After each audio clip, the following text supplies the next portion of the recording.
guys, and welcome back to my channel. Today I'm doing a part 2 of the first mental health video I did on my channel. And following that video I got a lot of questions asking me to go into detail about certain stuff about the nursing career and about my journey in nursing. Here with the video answering those questions. I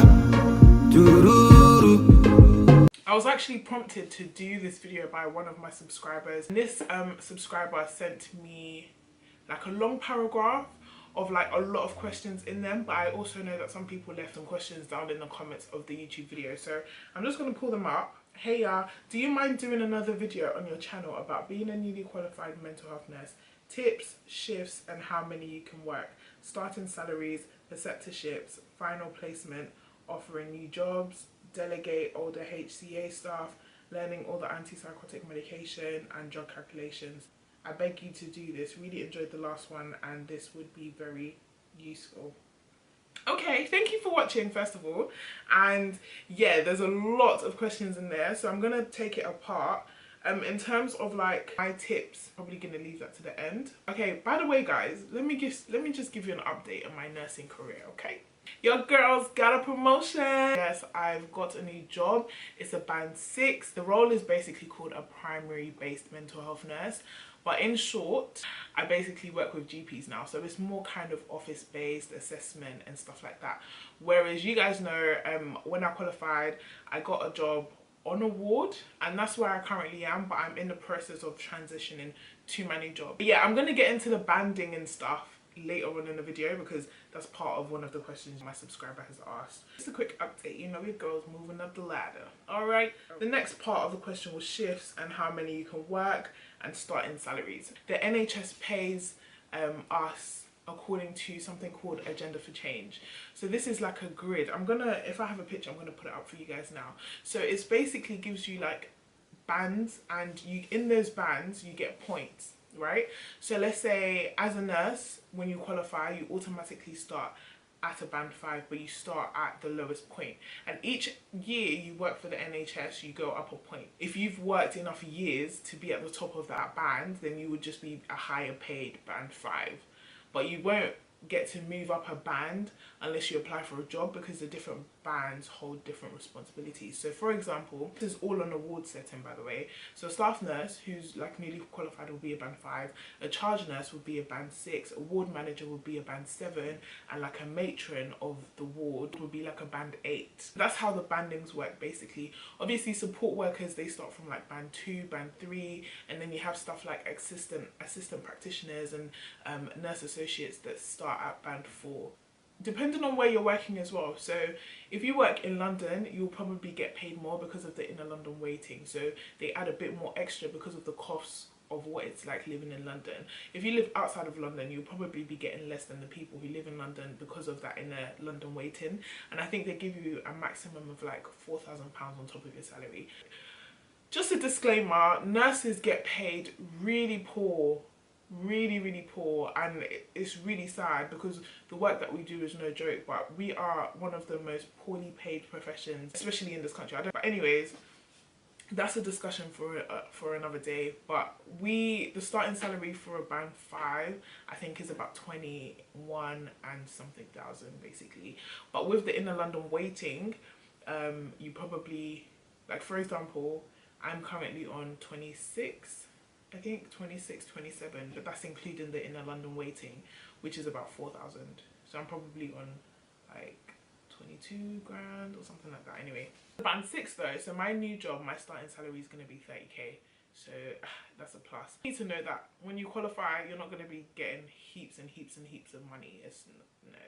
Shift times, again, also depends on where you work. So my current job on the ward, I do long days, 7:30 a.m. to 8 p.m. Either do long days or you do nights. Nights is the same from 7:30 p.m. to 8 in the morning. So those are the 2 shifts that I can do on my ward.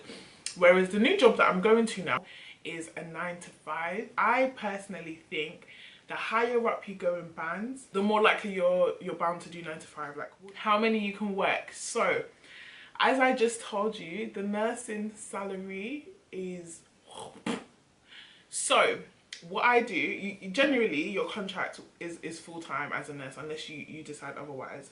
So you'll be doing 37.5 hours in a week. Because I do long days, maybe one week I might have four days in a week, and then the other week I'll have 3 days in a week. So what people do is they join on to something called NHSP. So it's kind of like a bank 0-hour contract job. So this way you can do your, you know, full-time employment, but then when you feel like you need extra money, you can do some extra shifts under that employment. So technically you would have 2 jobs because you would have 2 separate contracts. But if I do like three long days in a week and I need some extra money, I'll probably do 2 extra under NHSP, and I get paid separately for those 2. So yeah, that's how you can kind of balance it. So preceptorship is something I have to talk about alone. For those of you who don't really know, once you qualify as a mental health nurse, you undergo this program called preceptorship, and it's basically like a transition. It's a scheme to help the transition between being a student nurse and becoming a qualified nurse, basically, because once you qualify, you have a PIN, you're accountable. If you study nursing now, it's literally the same thing as like having a mentor, basically. You have like a handbook that you have to fill out, and it has like various skills and reflection and like kind of supervision based discussions that you have to complete within 6 months, I think. And once you sign your preceptorship, then, you know, they kind of not take a back seat, but knowing that you've finished your preceptorship is supposed to make you feel a lot more confident about being a mental health nurse. So yeah, there's nothing to worry about with preceptorships. It's literally the same thing. Literally, like, the pages are very similar to your practice assessment documents that you get on your placements as a student. What I found helpful in my trust, so different trusts do different things. So I don't know if you guys know the structure of how like the NHS works. They have the NHS, which is like the big umbrella, but underneath you have different NHS foundation trusts, and this is kind of dependent on boroughs. If you live in a certain area, you will kind of be under a certain trust, and obviously you get funding per trust, so each trust has their funding, and like you would notice that when you go to different trusts, they have different rules and they do things differently, like they use different systems and stuff like that. In the trust that I work in, with the preceptorship, they do this thing, and I'm not sure they do it in other trusts, but they do this thing where all the newly qualified nurses join in the trust at like around September time. They have this group, and it's basically like a reflection group. So all of you come in and you share your experiences, you share your like what you're worried about, or you share some advice on how to get through certain things, and it's basically like a meeting that you guys have, and all of you are kind of in the same boat, so it's quite friendly to have people who, you know, are having the same anxieties and going through the same experiences as you. And final placement, offering you a job. Okay, I got a lot of questions about how I got my job. I'm sure you guys have heard me say I got my job in-house. I'm going to explain to you guys what I meant by in-house. So my final placement didn't offer me a job, simply because, and please don't get this wrong, some people do get offered jobs in final placements, but it's not the norm. Like, it doesn't always happen, and it's not something that you should just aim. Like, it will be nice because you know the team, but I would prefer to work somewhere else than where I did my final placement, because people will find it hard adjusting to you being a student and then transition into being a nurse, especially because you knew them in the final placement. They'll be expecting a lot from you, kind of thing. I would prefer to just start on a clean slate as a qualified nurse, but anyways, the decision's up to you. My final placement when I was studying was in A&E psych liaison. I found it amazing. I loved it. I couldn't get offered a job because everyone who worked in that place was a band 6, and obviously I'm starting as a band 5. How I got my job is our unis are attached to certain trusts. So like I was explaining how the different trusts work with different boroughs, different unis are attached to different trusts. So the uni that I went to was attached to a specific trust, and that trust was where I did most of my placements. So because the trust kind of trusts the university's curriculum on teaching nurses and teaching student nurses, I didn't have to go through a vigorous process to get the job. Normally, if you're looking for a job, you would go onto NHS Jobs, the website NHS Jobs, there's jobs there, and you apply through that, blah, blah, blah. But because the trust kind of trusted my university, they literally just gave me an interview. So I did have to do a test actually. I did do a test and I did do an interview, but it was very much very informal. Like the questions that they were asking me were very simple. The test was very simple as well, and it was just really relaxed. Like there wasn't a lot of anxiety because it was so informal, and I feel like they just did the interview and the test because it's like a check, it's like a tick box thing. Because I was applying to the trust and not a specific job, they could put me anywhere. Like you get to write your preferences down, like what do you want? Do you want like a forensic ward, or do you want an acute ward, or do you want community? You had a chance to pick your preference, but you wasn't guaranteed that job. They just put you where they need staff basically. Delegating to older HCA staff, I'm not really going to talk about that because I talked a lot about that in my previous videos. If you haven't watched it, the link is down in the description bar below. Make sure you watch part 1 so that part 2 can make a lot of sense to you. Learning all the antipsychotic medication and drug calculations.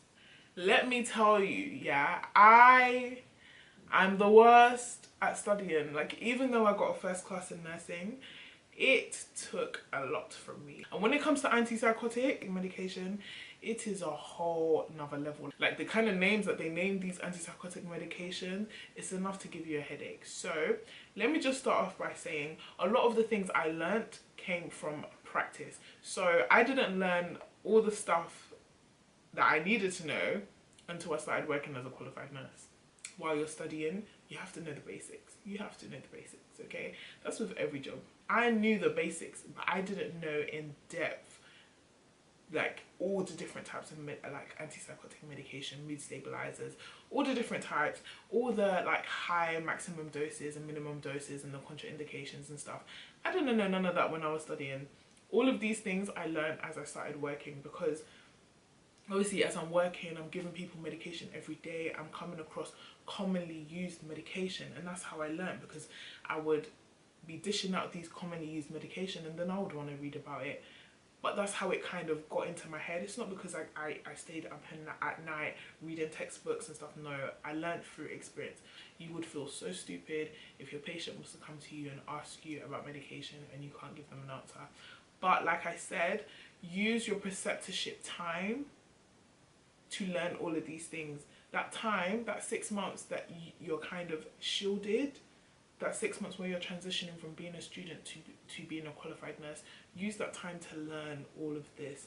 So that means get stuck in practice, get stuck in the experience, dish out medication every day if you have to. Do you know what I mean? Like, drug calculations, I can't really help you much. You need to know at least the formula before you qualify, 100%. Yeah, as long as you know the formula, bruh, you can use your phone.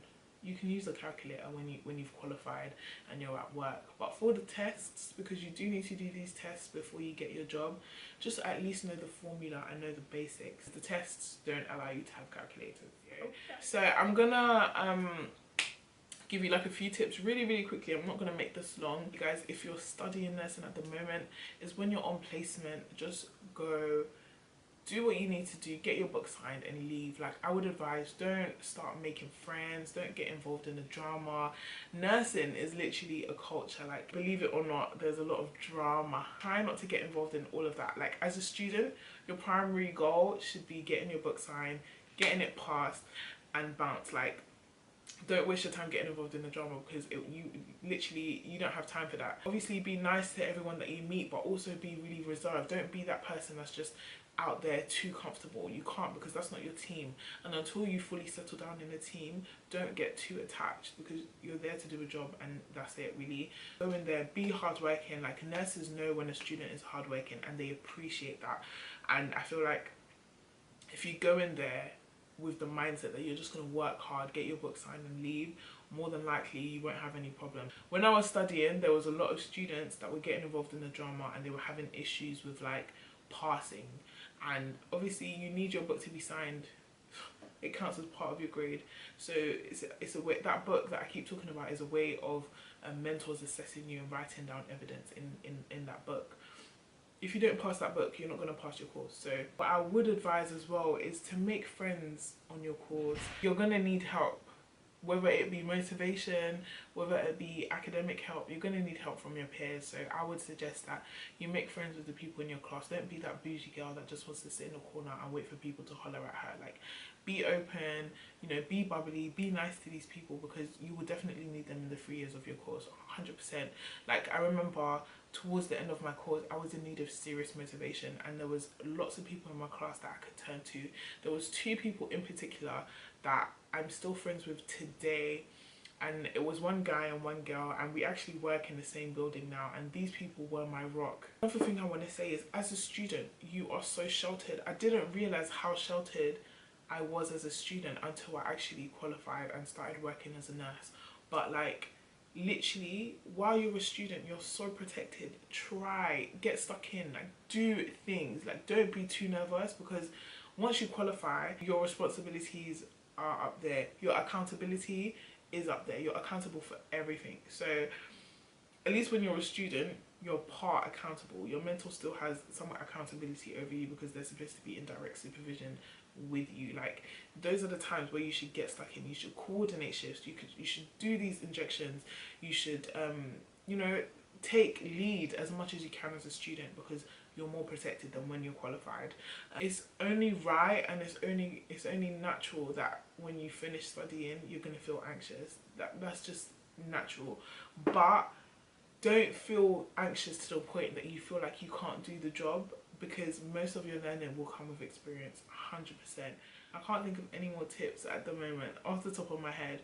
But as usual, you guys can leave your comments down below, and I will definitely answer them. I always answer comments. I hope it wasn't too long. I hope it was informative. And yeah, I'm going to see you guys in my next video. I love you loads. Mwah!